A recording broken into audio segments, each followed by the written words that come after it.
This is the Dymo 450 Turbo, and this is how I feel about it.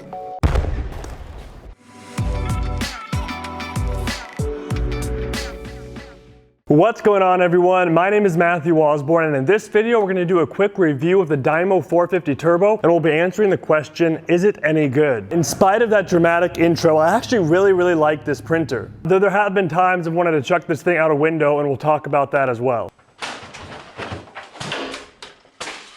But first, what even is this printer and what can it do? The Dymo 450 Turbo is a thermal printer. This means that it's different from how your normal printer, standard inkjet printer works at home. The difference is that this printer doesn't have to use any ink. Thermal printing works by heating up these tiny little metal tips that make contact with heat-sensitive paper and leave a black mark. Therefore, you don't have to replace a print cartridge or pay for any ink. It's just the paper is printing black marks on, and there's never anything to refill. You're just limited to black and white. Now, this printer specifically uses a 2.5-inch roll, individual labels on it, and the labels can be vary in size depending on what you buy. I use this printer exclusively for labeling products on Amazon, so I use a 30334 house label that can be purchased in bulk on Amazon. It's the perfect size to place in the back of an item, cover up a barcode, and it works with many online applications. Now, even though I use this for Amazon, I've seen this type of printer used all over the place, everything from daycare and church check-in systems to just labeling household items to organize things. This printer costs $88 brand new currently on Amazon,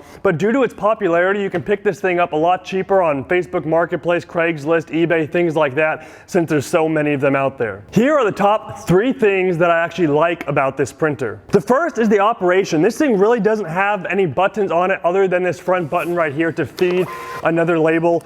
This thing is super easy to operate. There's no settings to mess with on this. All of that is handled through the Dymo print software. Second, I like that this prints clear, and I've never had an issue with the print quality. The only time something's printed out of this and it was fuzzy or wasn't clear was due to third-party software, which we'll get to in a moment. Third, when this thing runs out of paper, it's super easy to add a new roll. You simply take out the old roll, put in a new roll, hit the feed button, and then you're back in business. Now, there are a few things I dislike about this printer. The first one is that it does not play nice with third-party software all the time. When it works perfectly, but when it doesn't work, it is a pain in the butt to get back up and running.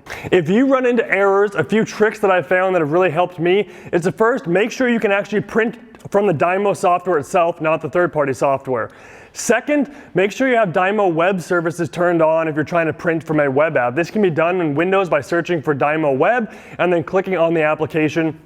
I'm not sure about Apple, but I'm pretty sure it's similar for you guys. If you try both of those and it still doesn't work, I've had to sometimes manually uninstall and reinstall the application and the drivers to get the third-party programs to recognize this printer again. If any of those tips work for you and help get you back up and running, be sure to hit that like button below so I know they did. The last thing I don't like about this printer, and thankfully it hasn't happened recently, is that when this thing jams, it really jams. I've noticed if a label gets torn off and it's a little bit too far inside where you tear it off, when you go to print another one, it sucks it back in a little bit, and then it can actually print downward under the roller and get wrapped up inside the mechanism. Normally you can get it unjammed by just pulling really hard, and sometimes it'll come out, but I actually had one time where it peeled off the label inside the printer and the label actually got stuck around one of the print rollers.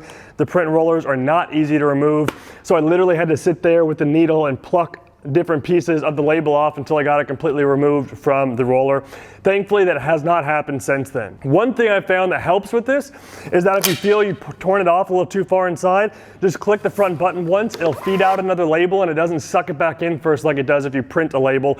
So if I've had it in storage for a while, or it torn it off too close, I just tap that button, feed out a label, and then it doesn't get jammed. All in all, I really like this printer, and it really is a game changer when I'm listing onto Amazon. Instead of messing with 30 up labels and individual things and going back through products, it prints off a label every time I list an item. I stick it on the item and go.